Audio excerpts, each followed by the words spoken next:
ଆଜି ସକାଳୁ ସକାଳୁ ଘଣ୍ଟ କାହାଳିର ଶବ୍ଦରେ ପ୍ରକମ୍ପିତ କାକଟପୁରର ଆଧ୍ୟାତ୍ମିକ ପରିବେଶ। ଆଜି ପ୍ରସିଦ୍ଧ ଶକ୍ତିପୀଠ ମା ମଙ୍ଗଳାଙ୍କ ପବିତ୍ର ଝାମୁଯାତ୍ରା। ଦୀର୍ଘ 1 ମାସ ଧରି ଚାଲିଥିବା ଏହି ଯାତ୍ରାର ଆଜି ହେଉଛି ଅନ୍ତିମ ମଙ୍ଗଳବାର। ଚୈତ୍ର ମାସରୁ ଆରମ୍ଭ ହୋଇଥିବା ଏହି ପର୍ବ ଆଜି ବୈଶାଖର ପଞ୍ଚମ ମଙ୍ଗଳବାରରେ ସମାପନ ହେଉଛି। ଆଜିର ମୁଖ୍ୟ ଆକର୍ଷଣ ହେଉଛି ପାଟୁଆ ସେବକମାନଙ୍କ ଅଗ୍ନି ପରୀକ୍ଷା।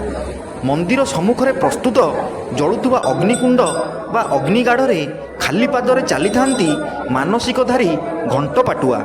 ମାଙ୍କ ଅପାର କରୁଣା ଓ ବିଶ୍ୱାସ ବଳରେ ଡହ ଡହ ନିଆଁ ଉପରେ ଚାଲୁଥିବା ବେଳେ ସେମାନଙ୍କୁ କିଛି ବି ଆଘାତ ଲାଗିନଥାଏ। ଏହି ବିରଳ ତଥା ରୋମାଞ୍ଚକର ଦୃଶ୍ୟ ଦେଖିବା ପାଇଁ ରାଜ୍ୟର କୋଣ ଅନୁକୋଣରୁ ସକାଳୁ ସକାଳୁ ହଜାର ହଜାର ଶ୍ରଦ୍ଧାଳୁଙ୍କ ସୁଅ ଛୁଟୁଛି। କାକଟପୁରରୁ ମୃତ୍ୟୁଞ୍ଜୟ ମହାପାତ୍ରଙ୍କ ରିପୋର୍ଟ, ଓଡ଼ିଶା ନ୍ୟୁଜ୍।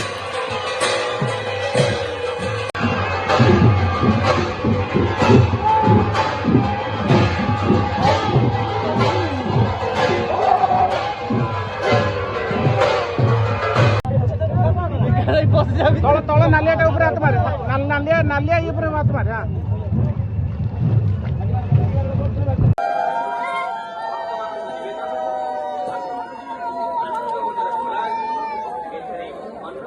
ସେବନ କରନ୍ତୁ, ମନ ଆନନ୍ଦରେ ଅନ୍ନ ପ୍ରସାଦ ସେବନ